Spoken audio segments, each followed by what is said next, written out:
Everyone we see is a reflection of us.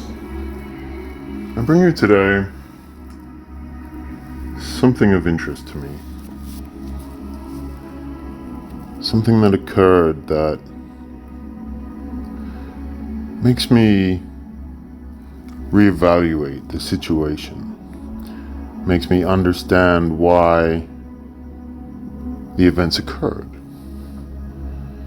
And have you ever wondered that how do you change your perception? Or how do you change your reaction? It's hard sometimes. You can't always be alert 24/7 to your situations when you are in the moment of transition, or, one for a better word, your evolution or your spiritual growth. So how does one identify something that we could have done better? Well, we know everything happens for a reason, right? So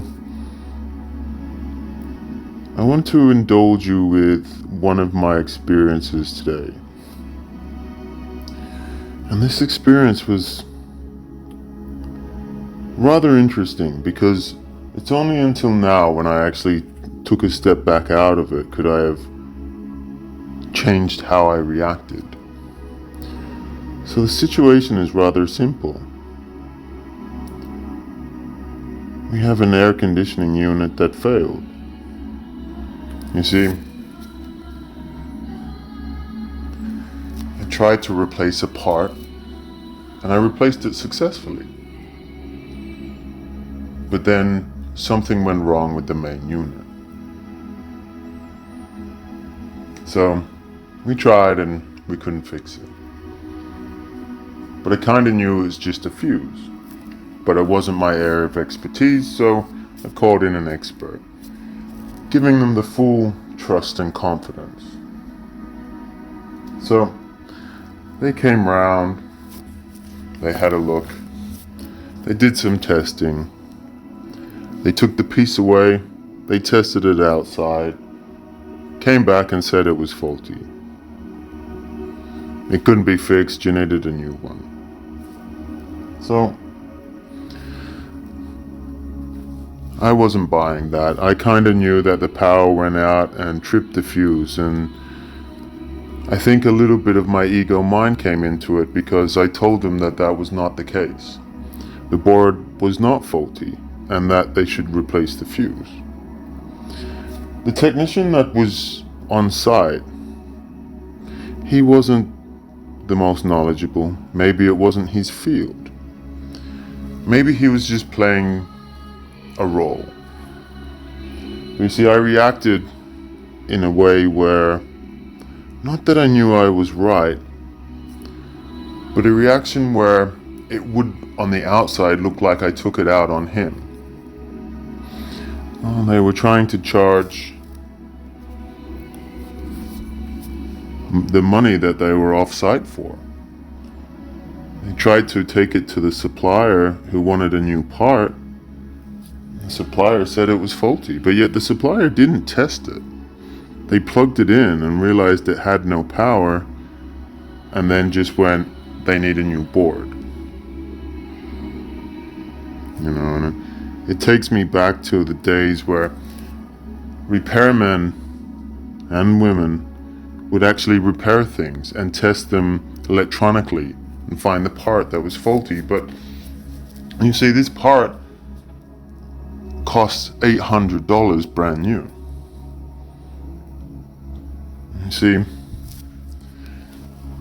I found it quite interesting that then the technician wanted to charge the hour that he was off site testing the unit. Fair enough, that's the way that it is, but I thought it'd be ridiculous because they couldn't fix it anyway. So when the technician left, I had a look, found a new fuse from a store, not a regulation one, I replaced it, put the unit back in the air conditioning and started it, and it worked like a charm. The part cost $11. So they wanted to charge obviously 2.5 hours for a service fee, and then $800 for a new one, and then the installation of the new one, so easily costing $1,000. Yet the part that I bought that was faulty was $11. I replaced that part easily enough, and away it went. Now this company should have been able to test that, but yet on the box it reads no serviceable parts inside the unit. So companies are taking advantage of that, telling the people that it's more expensive than it needs to be. And gladly, if there is a major fault or a burnt component, it's easy enough to repair. But no, they charge you more. So I fixed it. But my attitude towards the technician was not directed at him, but more at the company. But you see, when you represent a company, that's what happens when you're at the front of the name. You're the people that are the ones who are representing the company, so therefore you are the mediators between, even if you're brand new.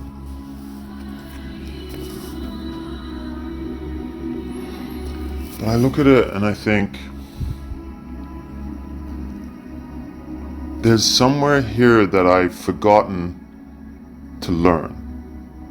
And I believe this is the jump between a 3D way of thinking and a 5D way of thinking, or thereabouts, right? So instead of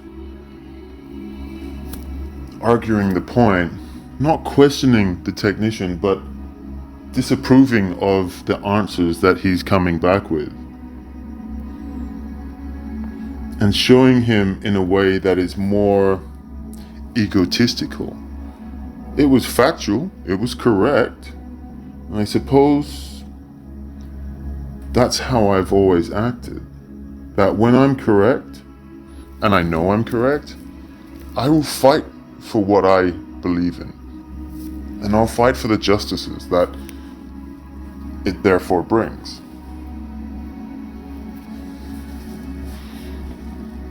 So it's not a negative way, but when I look at it and I think the technician could have just been learning.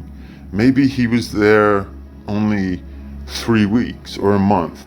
Maybe it's the way that they've trained him in the apprenticeship or the learning of the systems.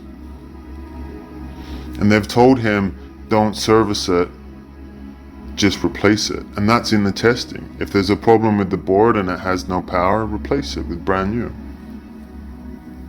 So maybe the problem is one of those things. Problem with the system, but maybe he never knew how to fix it or what was inside the control panel. And if I look at it, the way I could have handled it was, instead of jumping on the case, ask him a question.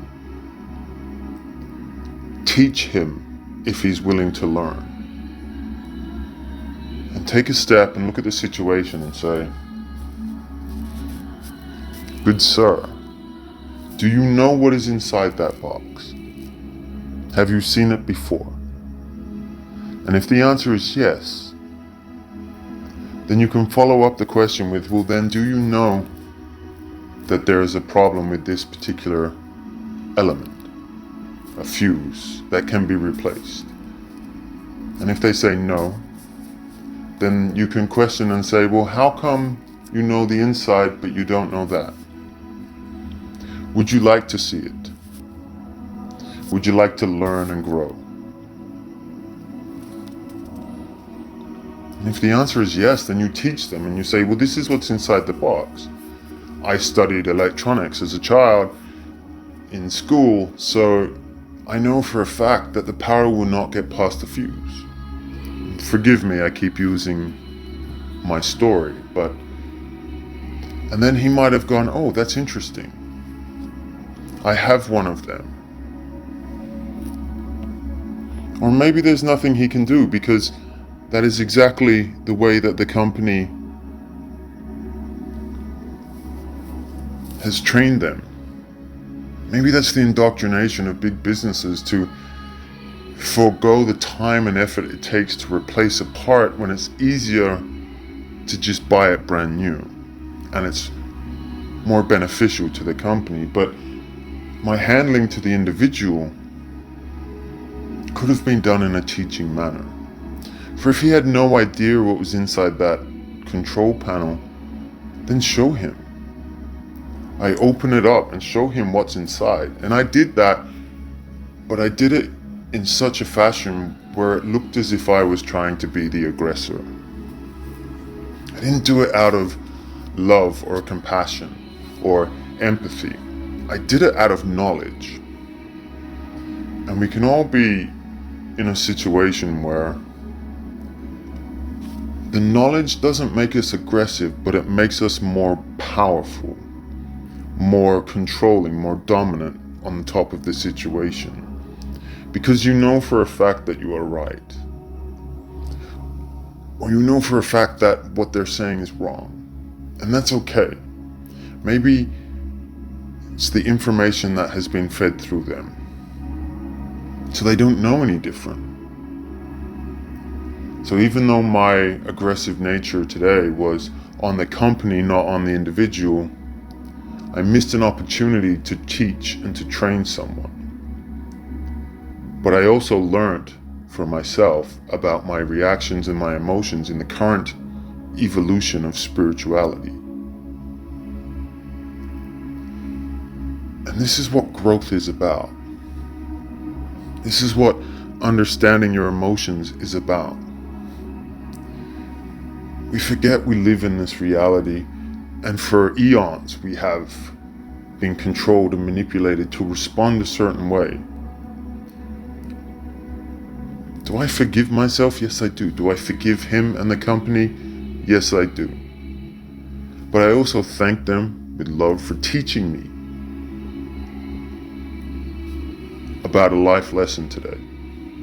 Maybe they did that on purpose. Maybe that's the universe's way of showing me something about witnessing my emotions when they happen and being an enlightened being. And not too quick to respond and remove yourself from the situation. Doesn't mean you have to be all guruistic all day, every day, and chant mantras. No, but it's about being aware or witnessing something.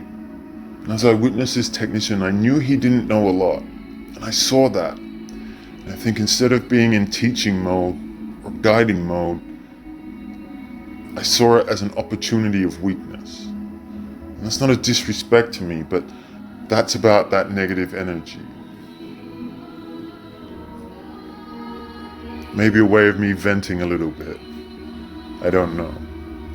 But I do appreciate the learning that I have come across from this simple technical fix in the daily world. So it's fascinating. If you can take a step back sometimes at events and situations that occur in your life, you can often pinpoint the certain areas that require your assistance, or your knowledge, or your understanding of why it happened. You may never see that person again. That may be a creation of the universe. Maybe you will. Every life lesson is important, no matter how it occurred or how you thought about it. We make mistakes, but we learn. That's what you do. Those who make mistakes are often the most knowledgeable, the most structured, the most balanced. Why? Because they understand that failure leads to success. It's a common thing, everyone says it, but it does. Those who succeed consistently without failure, who have never experienced failure, only know that way. And that's fine too. What experiences, when you step back and take a look at it, can you see an opportunity that may have been missed for teaching? An interesting thought to ponder. And with that, peace and love. Take care.